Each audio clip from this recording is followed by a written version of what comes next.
All right, everybody, we're going to get started in just a few minutes. I wanted to welcome your early birds.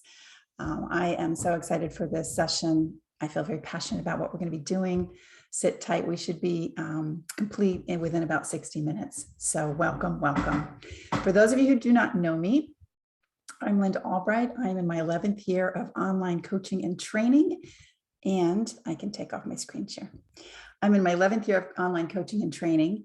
And I used to teach women entrepreneurs how to make more money. And then I realized if they just got more spiritually aligned and in tune with who they are and what they're here to do, they'd make more money. So that is more of what I do now. And I try and be very timely and practical spiritual tools that will actually improve your life and move you forward. And the fact that you are here with on this specific topic tells me that you too are a leader in your field and that you have a message and some important work and gifts and talents that you want to get out into the world. This is interesting because the signups for this webinar were not the normal amounts. And I realized last night it's because there are very few people who are willing to look at this issue that's really hot and difficult to take a look at. So I really honor those of you who are showing up. So shall we begin? First of all, a note, my hairdresser, it can't see me till next week. I don't know what Cousin It is doing to my hair. So this is just, it is what it is. And, you know, we're going to roll with it, right? We're just going to let things get out of hand. Okay. So a distinction. There's COVID, which is seemingly real. People are dying, people are sick, there's long haul COVID. Perhaps you know of someone who's passed away. My own personal story is not very heartwarming in that my father was 90 and was taken to a rehab center because he had a UTI, a typical UTI for an elderly person. And that was in March of 2020. And I went to take care of him and check in on him. And then I wasn't allowed to see him until the day before he died, June 2nd, 2020. So he died of COVID loneliness. It's terrible, horrible. When I think about it, I'm still grieving over that aspect because the sweet, loving man that he was had dementia, and with all of his connections removed, why live? So COVID is real, and I'm not going to argue that it's not. I know there are some arguments about that, but that's not why we're here. But the COVID conflict is a choice, okay? It's a choice. And I consider that to be more deadly and more insidious than the virus itself, because it is tearing us apart, because it is creating factions, and it is astounding to see the rifts that are occurring. I'll give you a couple of examples, as if you don't have your own personal examples. I recently read there's a hospital in the Midwest that has to stop delivering babies because some of the nursing staff doesn't like the mandatory vaccination requirement. So they're resigning. So the hospital can't deliver babies because there's this mandate. Closer to home, I actually know personally the following people. One is a father who feels so strongly about the issue that he has threatened to cut his children out of his will if they do not abstain from the vaccination. I have a friend who's married, and her husband is so passionate about the issue that he went on a hunger strike until she got the vaccine. This is crazy. This is what is happening to humanity. This is not okay. This is not who we are. We're better than this. A little aside, that the friend whose husband went on a hunger strike, well, first of all, he got hungry by day 2, but he also heard her when she said, "You're afraid of losing me to COVID. You're going to lose me, period." So they're trying to bridge the gap here. So we've gone mad. We really have gone mad. And I got really, really worked up about this issue. And to be honest, sometimes I still do. And the goal of today is to pop an octave and get us to a different place around all of this so you can be the solution, not the problem. But I was really worked up over this midsummer. And I looked at everything, and I'm a mama bear. I've got 3 little ducklings. And so it affects all of us. And so I was really worked up over the issue. And some of you know I work with a spiritual mentor, Bob, whom I've been with for 2 years. And I took this situation to Bob, and I had very carefully laid out my arguments, because I have to be careful with Bob, because he will shut me down right away if I sound like I'm judgmental or I'm in a low vibration. So I very carefully laid everything out for him. And I just wanted his advice of what I should do. And his comment to me, which maybe you've heard me say, is, it's irrelevant. I'm like, what? What do you mean it's irrelevant? And it is irrelevant. It is irrelevant. If you're in the trenches looking at masks, no mask, vax, no vax, death rates, then it's going to feel very relevant. But if you are here to do what you as a divine goddess are here to do, it's irrelevant. And so let's be part of the solution, not part of the problem. And let's focus on ways to do that today. Okay. If what you focus on increases, and what you think about, you bring about, and as you think, so shall you be, then hallelujah, let's free ourselves to focus on things that feel good and move life and all of lives forward. Should we do that? Because you are here to actually experience the simple, fun, and easy path, and more love and joy and abundance than you can imagine. But when we're caught and we're snagged and we're triggered, it's like you're saying, no, I'm good. Don't bring me the good, because I'm good. I'm down here groveling. I'm good. Okay, so the way we're going to do this today is, first, we're going to look at some practical tools when you're in the trenches, which sometimes we are. You read a headline, you have a conversation with somebody who's on the opposite side of the fence with you, or whatever it is. And so you need some practical spiritual tools to pop you into the right lane. So first, we're going to do that. And then we're going to go inside and look at your genetic design. You know, that's what I call it. Look at your genetic design and pick apart some astounding elements to genetic design, which will either make this time easier or harder for you and help you navigate these tricky times. So,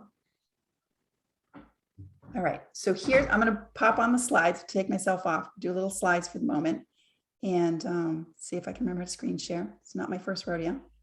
Okay, there we go. So here's kind of the situation we're stuck in, as I see it. So you have a side, and you're really staunchly behind it. Okay, great-ish, not great, but great. Then you go gab with your friend who agrees with you, and you create evidence, and you further solidify and make dense your position. And then you find friends and others who agree with you, and you just snowball this thing like crazy. And then collectively, as a little faction, this is what you're ding about, right? And you know how this feels. I can't even feel it in my body as I start to describe it, because this happens in every area of life, but this is the hot topic for culture at the moment. So that's the one side. Other side, the people who are not believers in the vaccine, they want personal choice. It's not right for me. It hasn't been out long enough. Don't force me. And then they go talk to their friends and about it. And then they go talk to their friends. And before you know it, that side is saying the same thing. Can you believe this? How can they? Blah, blah, blah, blah, blah. This gets us nowhere except right here, factions. And you know what's funny? I didn't even mean to do red and blue, but in the US, sometimes the red and the blue connote different political parties. This actually doesn't really divide down political lines necessarily, but so just a little disclaimer that I'm aware that it looks like it might be. So friends, let's get off this crazy train now. Let's just be done with this, and let's ask better questions, and let's play smarter, because you cannot manifest a higher level life from a lower level state. You just can't. So, oh yes, Patty, blue pill, red pill, right? You just can't do that. So what do we do? I suggest a very simple exercise, and you will get a PDF with these images on them. So you don't have to furiously scribe and write down what we're about to go through, because it's a lot of words. So just sit back and relax and take in this next section. You can write it down if you want, but you don't need to. I'm going to send it to you. So if you're in a sleep category, which none of you are, but some of us fall into it from time to time, this is a conversation that you repeat. And someone once said that 98% of what we think about is not new anyway. So none of this is new. Why don't they? How could they? What's wrong with them? Why can't they see? Okay, thank you for sharing. We know that loop that's going to keep you in, and your life will not move forward. This is what people do not realize, is you're only as strong as your weakest link. And so if you can't, and rising tide lifts all boats, and a sinking tide sinks all boats. So you can't have one area of your life where you're all triggered and worked up, whether it's the vax, no vax, or whether it's a relationship issue, or whether it's some negative stuff around money or health. It has to you can't go any higher than your weakest link. So that's the asleep category. None of you are in the asleep category. And if you were, you're done with it now. So when you start to wake up, you start asking better questions. I wonder why they do that. Now, I've experienced probably 10% of the people who want to talk about this situation are actually curious about the other side's reasons. Most people are just solidifying their own camp. How is the other side right? As if there happens to be multidimensional viewpoints, I wonder how they're right, or how I'm wrong, or is there a right or is there a wrong? Just start getting curious. Spiritual warriors and high priestesses, which you all are, hate to tell you, you just all are, ask questions. They get curious. I wonder what's going on for them. What's up? Why is this so inflammatory for them? Why do they feel so passionately about this? Why have they seemed to have lost their minds? I say that with love, but the people I know seem to have lost their minds. And what's underneath? What's really going on with them? And we're going to talk about that in part 2. So that's going to get you into sort of the Venn diagram, where you can have a reasonable conversation with people. And yet here's the thing. That still has you in the conversation. It still has you talking about the topic or the issue that we would like to dispel and deflate and pop the balloon on, right? Where I want to see you, where you want to live, is your freaking magic carpet ride above the groveling and the acrimony and the same old. So everyone is, I don't say below you, but everyone is sort of groveling on the 3D level. You want to be up, leading, enjoying, and expanding, because my goodness, the world needs you there. Yes? So let's go back to the questions. How about this one? And these are really open-ended questions that will change your life. So I'm going to list 5 of them. And if you just decide to repeat any of them day in and day out over the next 5 days, things will shift for you in every area of your life. But one of the first things to ask is, does this conversation make me feel lighter or heavier? It's very simple. You tune into your body and you get a read instantly. And most of you have the ability to connect to your body energetically to know. And the challenge is you may pop up in your head and start debating what you already know in an instant or know over a certain level of time. But seriously, does it make you feel lighter or heavier? I know for me personally, whenever I get into the headlines or talk about this with whomever I'm talking about it with, there's like a weightedness to my body, a heaviness to my body, a density. And it's sort of like, it's like the cells kind of all coagulate and work together to just stay put like an immovable force. Well, that's not going to solve anything for me, for you, for anybody. Next question. What else is possible that I haven't even considered, either about this issue or anything that you're grappling with? What else is possible that I haven't even considered? Spirit, universe, infinite resource. My little mind is stuck in the trenches on the hamster wheel. Please, what else is possible that I haven't even considered? So, you know, those 3 a.m. wake ups? I don't know, maybe I'm the only one that has them. Those 3 a.m. wake ups, when you're doing that and you're perseverating and you're basically gnawing your hand off, just ask yourself, what else is possible that I haven't even considered? And it will lighten things for you.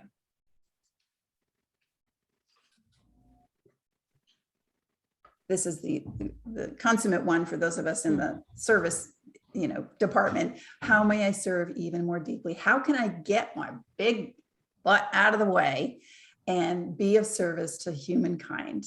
How can I get my small self to just pipe down and show up in my expanded way?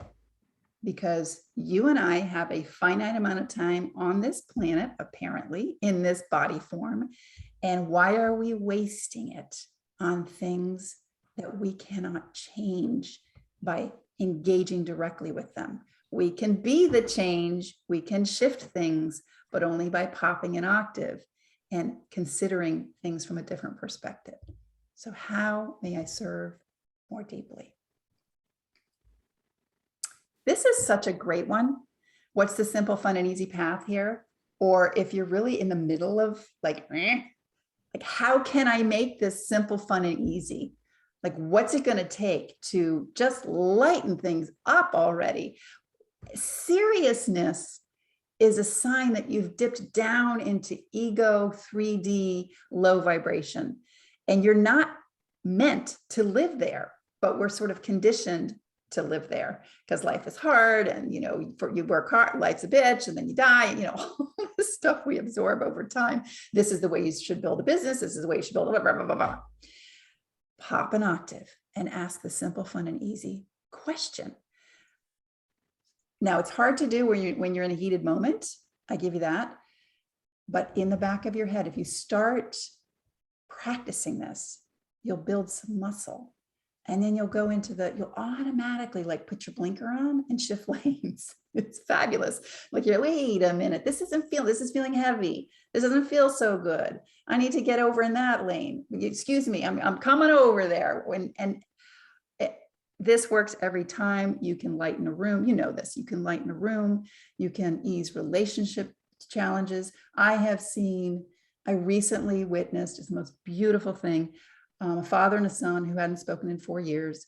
They finally had a re-meeting, and a hug started as a handshake and ended in a hug, all because he started to practice better questions, better energies.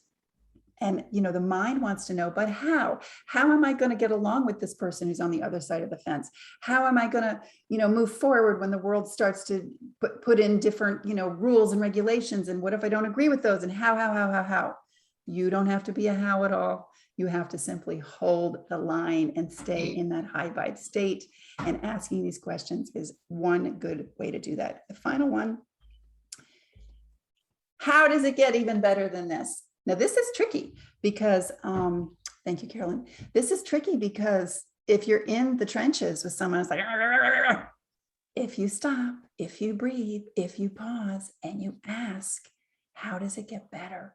How can this get even better? And that's a little bit of a brain teaser because you're like, well, this isn't even good. So what do you mean, how does it get better?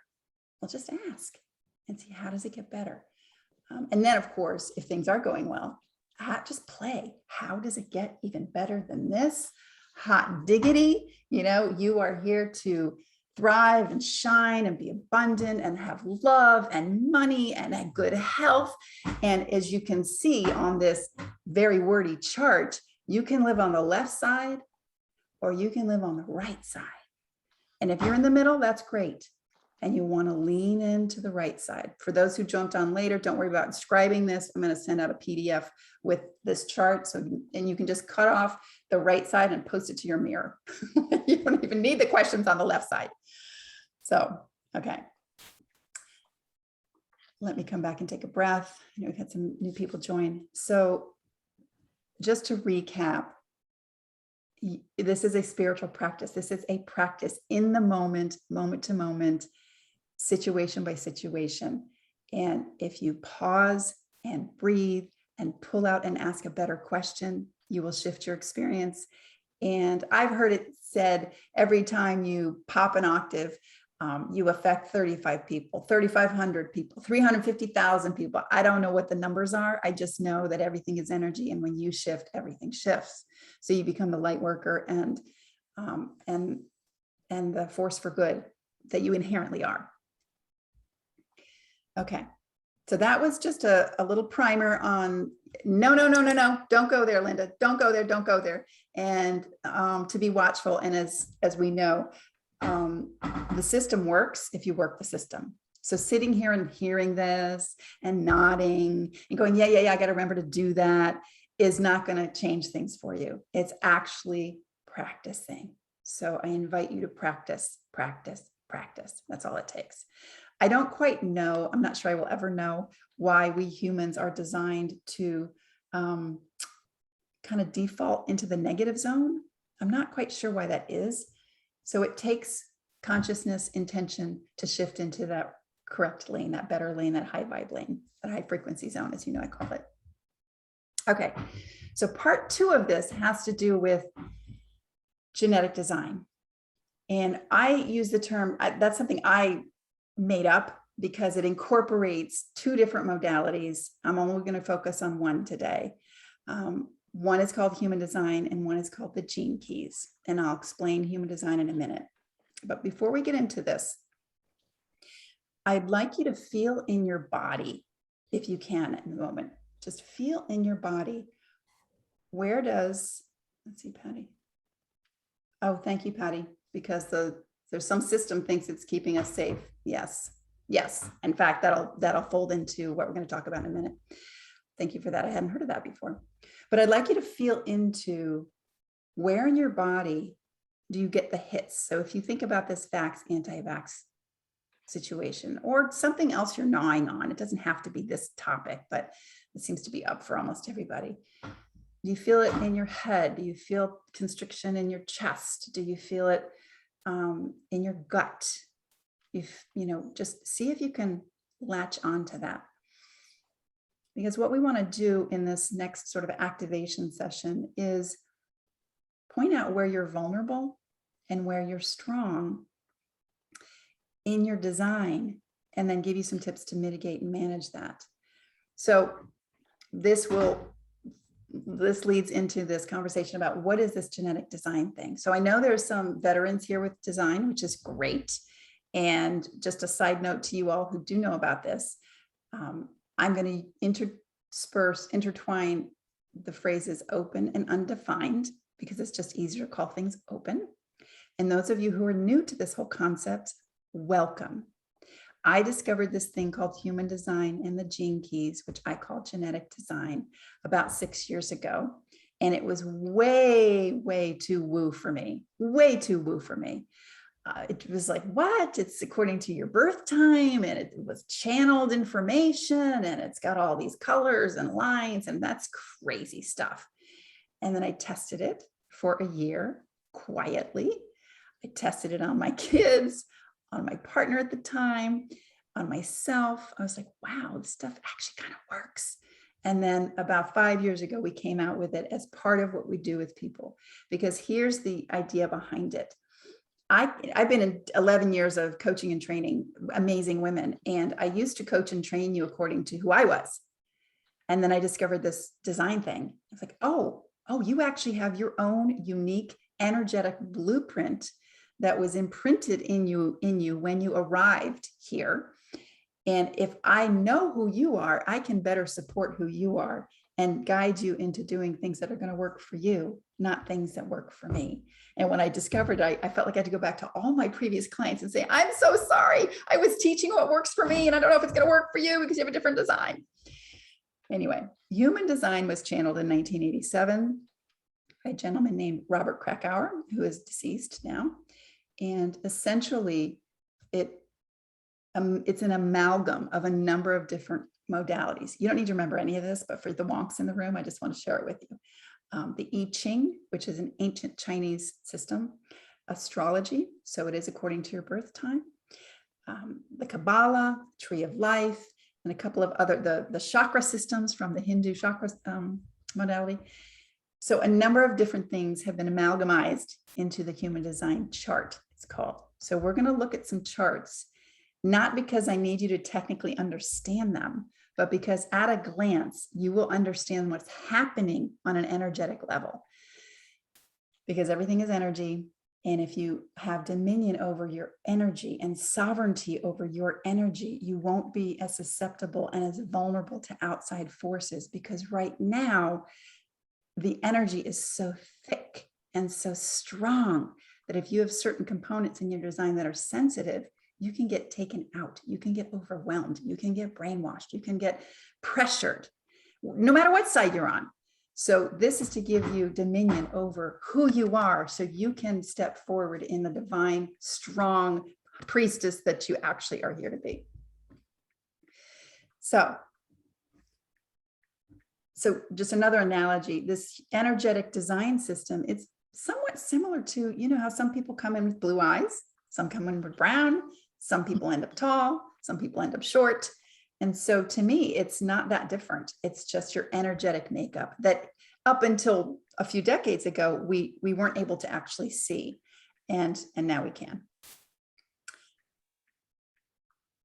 So let me put the slides back on, and I'm going to show you a couple different examples of what design looks like. And then we're going to look at some hot spots where if you have these hot spots in your design, then the climate today could be particularly challenging for you, but there is a way out.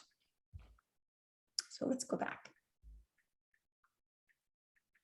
Okay, so we left off here. So this is actually my design, and it may not mean much to anybody, and that's okay. But you can just see there's lots of colors, there's numbers, and there's a little bit of white in my chart, a little bit. This is my son's chart. So he's got more of a mix of color and white. And this is my daughter, who is really, really white. So what's the deal? Well, wherever you see white in a human design chart, you're a sponge. You're just an energetic sponge. And it's a wonderful thing because you're open and you're receiving. And they say that these are the areas where you have the most possibility for growth and learning and shifting and adapting. And you just take in the world. You literally take in the energy from the outside world.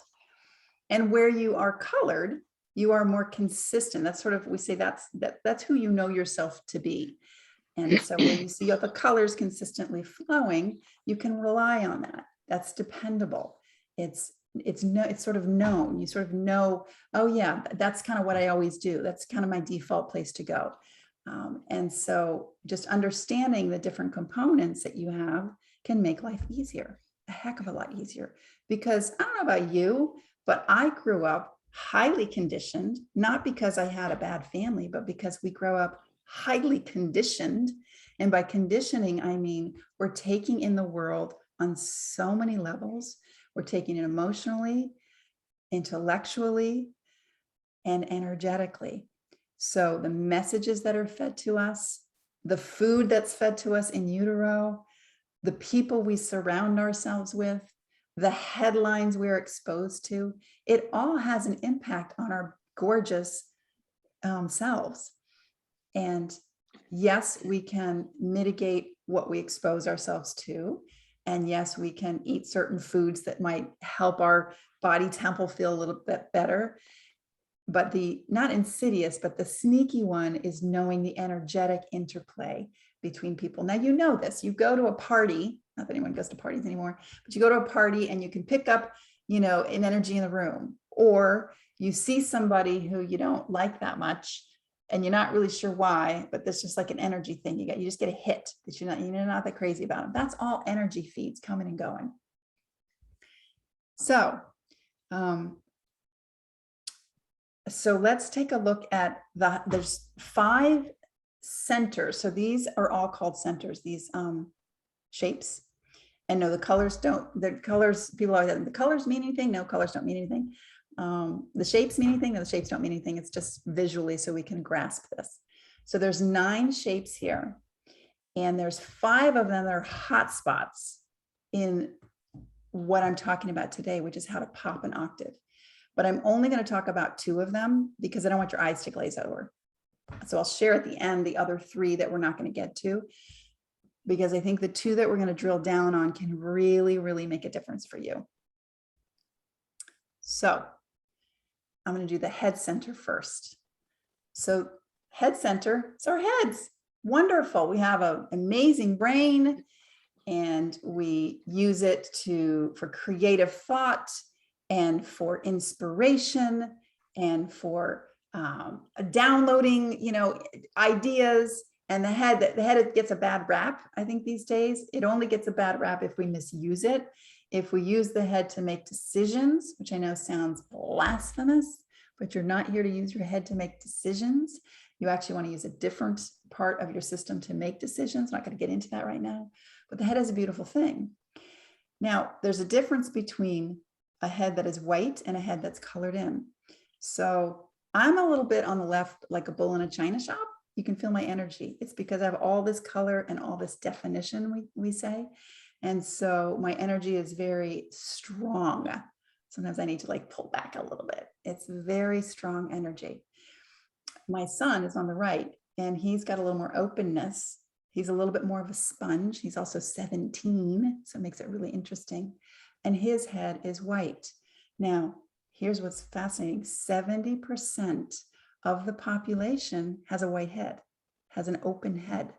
That means it's sponging everything around it, energetically, intellectually even, but really energetically. So do you have an open head or not? I don't know. If you do, if you're in that 70%, so 70% of the people today, listening today, have this white head. It's not a death sentence. It means you're incredibly open to inspiration. You can brainstorm, you can thought storm, you're ready to take it all in.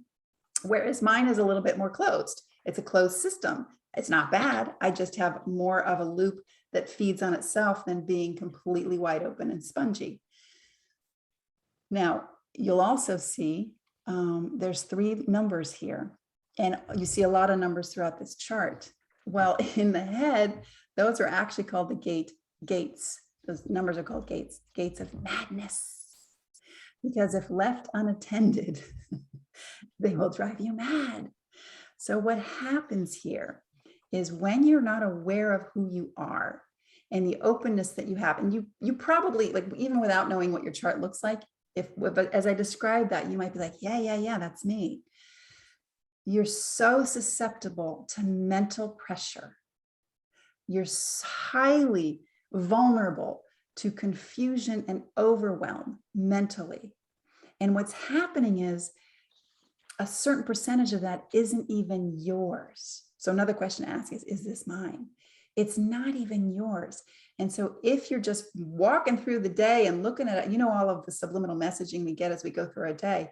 And if it's vax, anti-vax, these people are good, these people are bad. That's just overwhelming and frying your circuits. It really is. And then the gates of madness, which in their shadow state, there's the gate of confusion. There's the shadow of overwhelm, of doubt. You start to doubt your decisions and doubt if you know what you're doing, and doubt everything in your life. And before you know it, you are spending a heck of a lot of time wasted, because your inherent design actually knows what's right. It's wise by its very nature. Its innate self knows the next right step for you to do, but you're so consumed and overwhelmed by the crazy. I often say to people when I see a chart, like my son's like, man, you are really susceptible to the crazy in the world. We got to get a way for you not to be overwhelmed by the crazy. So the way out of that is very unique and individual. So at the end of this, I will make an invitation for those of you who are like, I won't create any more stress, to get a sense of what your strengths and your vulnerabilities are in your own design. Because once you know that, you can lean into your strengths to counterbalance the vulnerabilities, and you get really good and really ninja about stepping through the world that way, instead of completely conditioned and tossed around in the waves, as we often feel. So that's why I'm not going to give like suggestions of how everyone should handle the crazy that they're absorbing, because when I look at my son's design, he's got a different recipe, a different cocktail of how he should mitigate his open head than somebody else with a different design. But there are definitely ways to do it. All right, the second, the gentleman who I mentioned that went on the hunger strike, it was really funny. After I heard these two stories that just is sort of the impetus for this teaching, the two stories, the hunger strike and the guy who wants to cut his kids out of his will, I went and looked at their designs because I know these people. So I have their designs. And I was like, wow, so he has an open head, which is just interesting, that how susceptible is this husband to everything he's hearing and chewing on and being fed? And is he relying on his own innate sense? It doesn't really sound like it when you go on a hunger strike against your wife so that she'll go get the vaccine. Or are you being controlled by a mentality and an energy that's out there? So that's in here. Okay, so the next and second part to this is what's called the Spleen Center. And yes, it does connect, it does mean the spleen in the body, but it's also an energy center. And when you look up spleen, which I did, because I'm like, what does the spleen actually do? It really is the center for removing toxins out of your life. And its job is immunity. Its job is to keep us healthy. That is the actual job of a spleen. And energetically, it's the center of our intuition, our instinct. It knows when we're out of balance. It does what it needs to do to get us back in balance. And so a lot of healers are very connected to this energy center, this biological center, which is about keeping us healthy. Now, the flip side of that, as you can see, is fear. So when we're sponging off the world and we have an open center, which almost half of the population has an open center there, like my son. So you're sponging off the fear vibe all around us. And I don't know about you, but I am 56 years old and I've never lived through anything that is so riddled with fear. I mean, we've been through various wars, but they were over there, right? Or we've been through climate change, but it didn't, and I've been through school shootings, that like those have happened, but they're temporary or they're far away. This is pervasive fear, continual. Some therapists I know are talking about, we are in a constant state of trauma. We're sort of PTSD as a society. And what that does is it shuts down the logical part of the brain, which then has us acting even more out of fear. And the spleen center itself, you see it's got all of these different numbers, which are gates, because there's 8 of them there. Each one correlates to a certain type of fear. I'll mention them just because we're having fun here. But as I mention them, maybe see which one is more potent for you. Like, what are you, because really the umbrella here is, it's about fear of survival overall. And then there's all these little like tributary fears that are embedded within that survival fear, which is not a bad thing. This is one of the oldest centers in our system, back when we really did need to worry about survival. And we know we also have a primitive part of the brain that still is locked into that. But as highly evolving individuals, we don't need it to run us anymore. However, the people you are surrounded with, headlines and wherever you're surrounded with, they're not aware that that this is almost like a vestigial. Is that how you say the word? remnant of times past where we don't need to rely on this, the saber-toothed tiger is gonna eat me. But the different fears that get magnified here are fear of being inadequate, fear of the future, fear of the past, fear of responsibility, either too much or taking it on, fear of failure, fear of dying or dying without knowing your purpose or dying without having lived your purpose, or fear of authority. So those are just some of the nuances in this center that are just like, they're like lying in wait. And if you're not careful, they're gonna like get you, right? And if you have an open spleen, which again, about half the population does, you are even more susceptible. So you're walking through your life with your open sponge, and you may personally not be feeling fearful, but all of a sudden somebody shows up in your world around you who is, and you pick up the vibe, and before you know it, all that is activated. And honestly, if you're not aware of it, then you're completely conditioned by that situation. The father who threatened to cut his children out of his will if they got the vaccine, when I went and looked, has a completely open spleen center. And it makes so much sense to me, because the words that are coming out of his mouth and the behavior, and I've known this person a very long time, the behavior that's happening just doesn't add up. I'm like, where did he go? I didn't know, I never knew this was him. It's not him. He's picking it up and he's allowing it to activate that fear center to a very sad conclusion, because that is not something that feels good for a family to go through. And I've watched it from the outside. So again, hopefully those are really extreme example, hunger strike and the will. Hopefully those, you don't run into those. But I have. So we've got to do something here, folks. Yes? Okay. So again, there are ways to mitigate being a sponge and moving through the world like an open vessel, and the world has its way with you. There are ways to mitigate that. It's specific to each person's design. So I tell my son to do certain things because I can see where his strengths are, which is the colored parts. And it's like, all right, you lean in here and let's notice when this is happening. And it's just a practice. Now, just because I'm colored in doesn't mean I'm not susceptible as well. I want to make that really clear. Just because I have all the colors, and 8 out of 9 centers are colored in, I am highly susceptible as well, because anywhere that you see a number that's not activated or bolded means I'm open in those areas.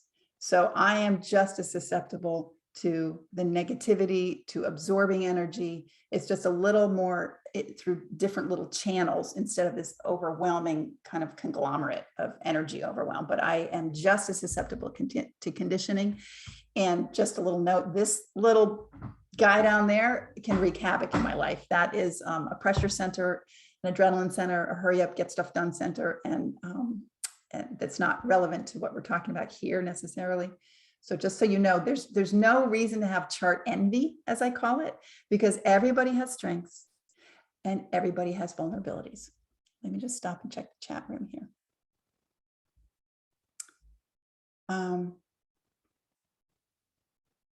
Okay, I'll come back to these when we're done. Let me just stay on topic here. Okay. So the 3 other centers that we're not going to drill down in today, but I want you to know about them. There's an identity center, which is just like it sounds. It's who am I? And 43% of the population has it white in some capacity. So that's interesting. My son, you look at his design, depending on who he's hanging out with, he may not know who he is. He may not know what he's thinking, and he may be gripped by fear and anxiety.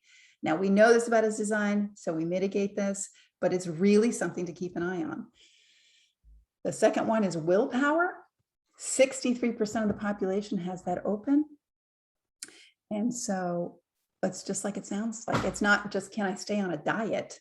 It's, Which, by the way, if you have an open will center, you probably want some structures to help you stick to plans, because your will is open. So it's going to fluctuate. It's not a steady stream of, I'm going to do this and stay committed to it. But in what's happening in this topic in the world today, the pro-vax, the anti-vax, you have to do this, you can't do that. You know, I will cut you out of my will if you do. I will go on hunger strike if you don't, whatever it is. Willpower. So people with an open will can get pressured to doing things that they might not choose to do if they were unconditioned, if they were not overwhelmed by the energies of people with a stronger willpower. So what happens, I failed to mention this, wherever you see I'm colored here and he's open there, I can brainwash him. Like, it's just energetically, it's easy. I have a strong identity center. He's open. I can kind of melt him into who, you know, into an identity, and he'll sort of take it on. So and the beauty is you complete me. The beauty of design is we want these interplays, because nobody, according to this modality, is a complete system in and of him or herself. So the interplay is gorgeous. And you want to actually have dominion over how much you let in and how much you manage. And the last one I'll mention is the emotional center. And this is big. The emotional center is just like it sounds. It's the seat of your emotional body, of your emotional world.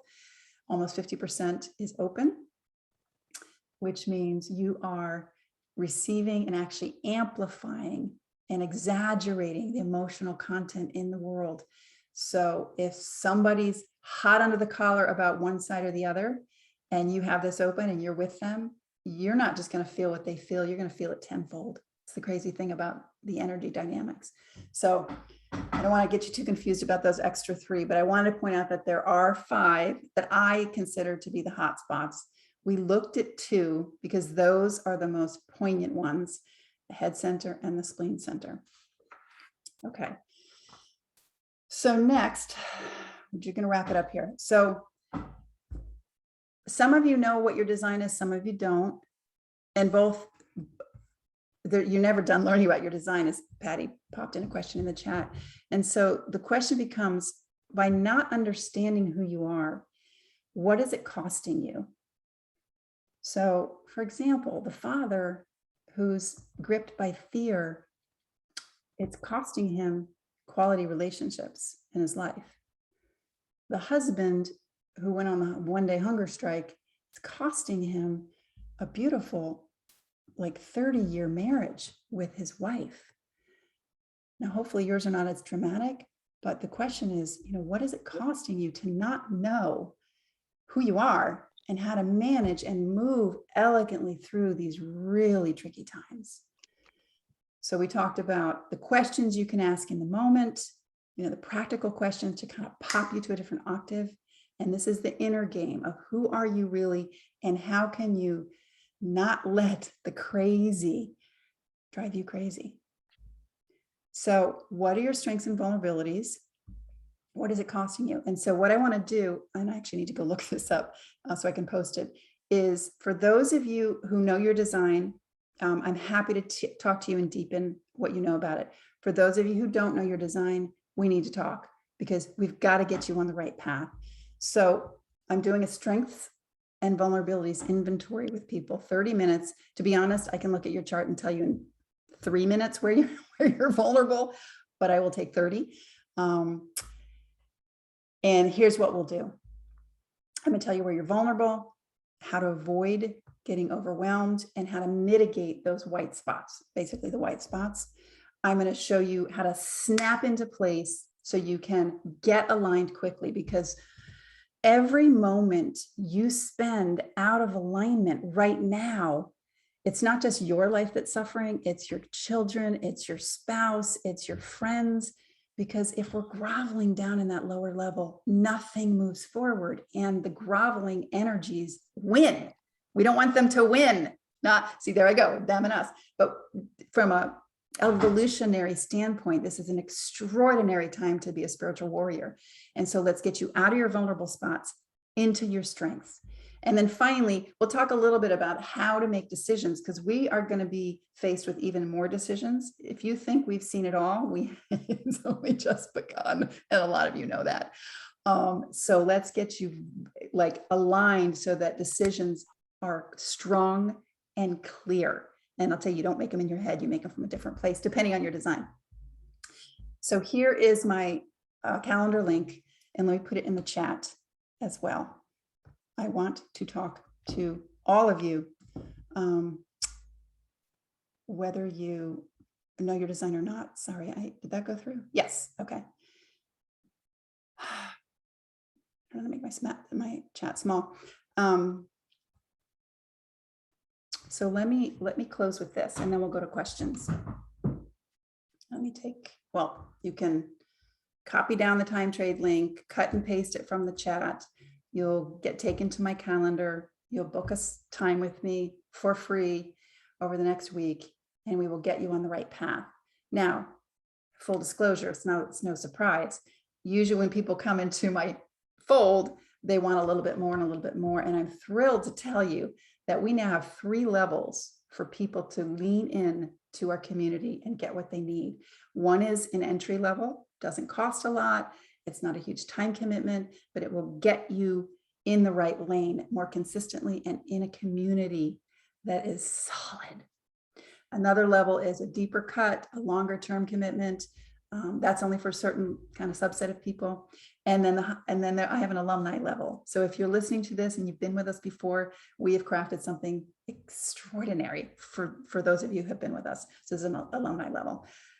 So just so that you know, we're going to talk about your design, your strengths and vulnerabilities. And if there's a fit, I'm going to recommend you take a next step, because I'm serious, folks. Like this is the time I was built for. This is the time you're built for, but we need to bond together. You can't go out like a lone wolf. You'll get eaten alive, especially when you look at the design factors, right? Okay, let me stop sharing. Okay, so let me check the chat room. And you've got, okay, so Patty, you asked me about gate 32. I don't know offhand gate 32, so I'll have to get back to you on that. What she's talking about is on that human design chart. There's all those numbers, and she wants to know about a specific number, but I don't know that one offhand. I know there's 64 of them, in case you're wondering. I know a lot of them, but I don't know that one. So does the design show the negative side of archetypes? So great question. The companion modality to human design is called the gene keys, and they work together beautifully. And that focuses on the shadow side of archetypes. What is an archetype? We all have roles and stories and sort of imprinted archetypes in our design. And when we know those and we play with them, not only is it fun, it's empowering. So for example, I have a queen archetype. I just do. And when I kind of just allow that and not worry about, well, I'm supposed to act this way and I've been told I got to act that way. When I allow that queen to come out, like, bring it. And so, but there's a shadow side of that queen as well, which is controlling and insecure. And so I think that's what Carolyn is talking about.